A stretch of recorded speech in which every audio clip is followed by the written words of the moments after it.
வணக்கம் இந்தியா. தினம் ஒரு தகவல். இன்றைய தினம் மியூச்சுவல் ஃபண்ட்ஸ்ல பாத்தீங்கன்னாக்கா அக்டோபர் மாசம் முன்னே 1244 புது பங்குகளை உள்ளே செலக்ட் செஞ்சு உள்ள எடுத்திருக்காங்க.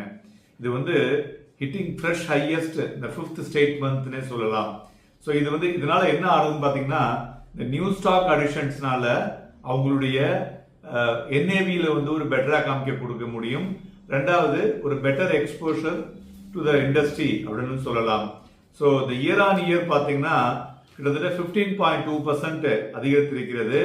அதே மாதிரி இந்த inflow to the equity schemes பார்த்தோம்னா 24,691 கோடி ரூபாய் அக்டோபர்ல compare to high of 47,502 crores in July.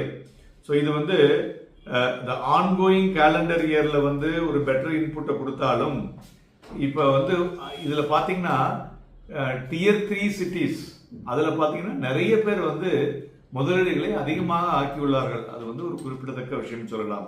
Okay, இதுல வந்து இந்த ஆக்ஷன் பேக்டு இன்புட்ல இந்த ஸ்டாக்ஸ்ல பாத்தீங்கன்னா இந்த செகண்ட் ஹாஃப் கரண்ட் இயர் 25ல வந்து பாத்தீங்கன்னு வச்சுங்களேன், ரீபேலன்சிங் பண்ணிருந்த மிட் கேப்ல இருந்து லார்ஜ் கேப் பண்ணிருந்தது Muthoot finance, HDFC AMC, Canara bank, Bosch, Polycab India, Cummins, then Hero MotoCorp, Tata chemical, Tata motors, LG electronics இதெல்லாம் லார்ஜ் கேப் உள்ள வந்துருச்சு. அதே மாதிரி small cap to mid cap பார்த்தோம்னா endurance technology, Poonawalla printer, Apar industries, spine lab, NSDL, urban company, then JSW cement, Aditya infotech, travel food இதெல்லாம் புதுசா வந்தது.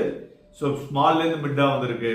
அதே மாதிரி லார்ஜ்ல இருந்து மிட் ஆனது கீழே விழுந்தது பாத்தீங்கன்னு வச்சுங்களேன், ஜிந்தால் ஸ்டீல், முக்குத் pharma, Mankind pharma, Indus tower, United Spirits, then Zydus life science, Havells, Bajaj housing finance, Groww, Lenskart, HDFC finance இதெல்லாம் வந்து from large cap to mid கேப்புக்கு வந்திருக்கு.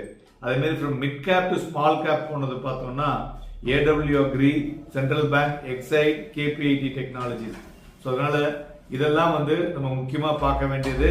அந்த மிட்ல இருந்து லார்ஜ் கேப் மாறினதும் ஸ்மால்ல இருந்து மிட் கேப் மாறுது இல்லையா, அந்த பங்குகள்லாம் வந்து மார்க்கெட்ல மொமெண்டம் இருக்கக்கூடும்.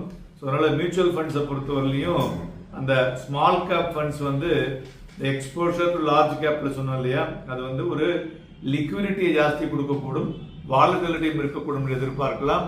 இதை பத்தி நீங்க மேலும் தெரிஞ்சுக்கணும்னா எங்களை நாடுங்க. நன்றி, வணக்கம்.